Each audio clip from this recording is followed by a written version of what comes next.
Welcome once again to another look at FarmasiaVR, the virtual reality laboratory simulator game. Our client is the Faculty of Pharmacy, whose goal is familiarizing students with lab procedures before performing them in real life. To recap, the game consists of various exercise scenes, such as membrane filtration, fire safety, and the upcoming plate count method. After the halfway point of the course last time, many parts of the game were already looking pretty good. However, there was still work to be done. Since our last checkup, we've put in loads of effort in nearly all aspects of the project, including the scenes themselves, administrative work, and an entire full-stack app. For now, let's get into what we've achieved in the development process.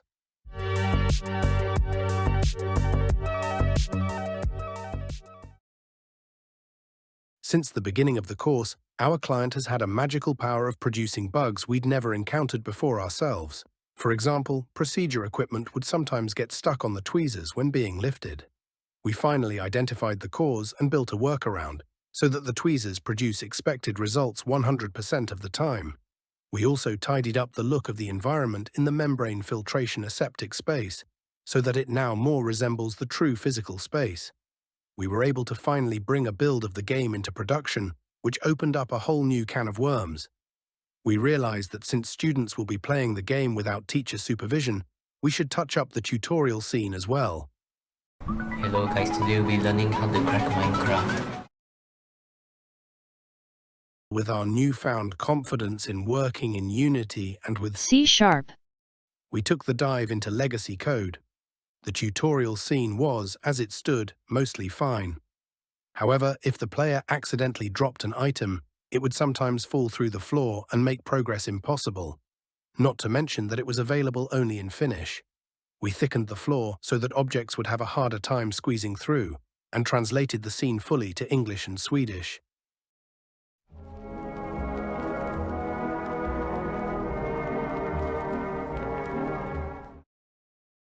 Keeping in mind the future needs of the project, we got to work on creating test tubes for the upcoming plate count method scene.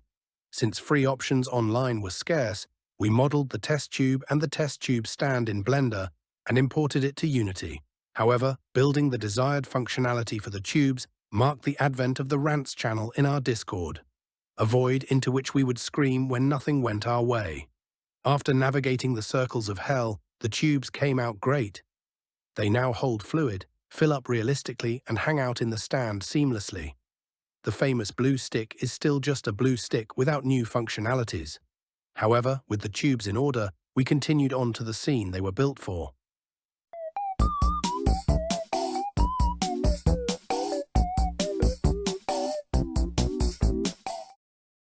When we left off, the new plate count method exercise didn't have much but the workspace done. Since then, we've built up the game logic system, importing and adapting code built for old scenes. We also brought in a whiteboard which shows the player instructions of the current task. This stack of scripts makes building the gameplay loop possible. We can give the player objectives, and when certain criteria are met, the player gets feedback in the form of points. The base for building tasks is complete. In addition to rewarding correct behavior, we need to penalize mistakes. The exercise is performed fully in a laminar cabinet, wherein no contamination is allowed, so the player is now penalized for bringing dirty hands inside. Another important feature of the scene is the ability to write information on test tubes and other containers, so we also adapted the writing system from the old membrane filtration exercise. The player can now write correct and incorrect information on test tubes and agar plates.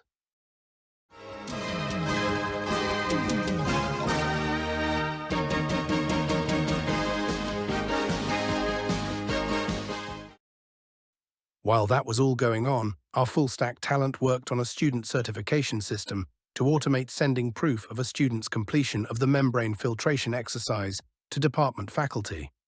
A part of the system had been created by a previous group, but had to be mostly redone. The idea was that when a student completes the exercise, a certificate of completion would be sent to an email address dictated by the client through a front-end interface. This structure is now mostly done, with a few tweaks yet to be implemented, along with actually connecting the system to the game. With development going relatively smoothly, we still had one final boss to tackle, bringing a build to production.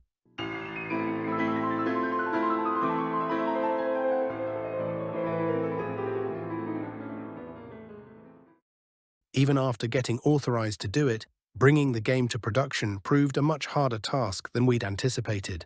The requirements from Meta are somewhat strict. The game can't be more than 1.1 gigabytes, so bye-bye HD skyboxes. There can't be mentions of competing VR platforms, so bye-bye HTC Vive instructions. We had to promise them that the game doesn't have violence or swearing to acquire our age-appropriate classification. However, the worst was yet to come. Since we hadn't been able to publish builds in Meta Horizon, we had no idea how the game would play on the Quest 2 VR glasses. We had been testing and demoing the game by running the game from our computers, with the glasses connected to Unity. When we finally ran the game from the glasses themselves, we were confronted by a simply unplayable frame rate in both membrane filtration and plate count method.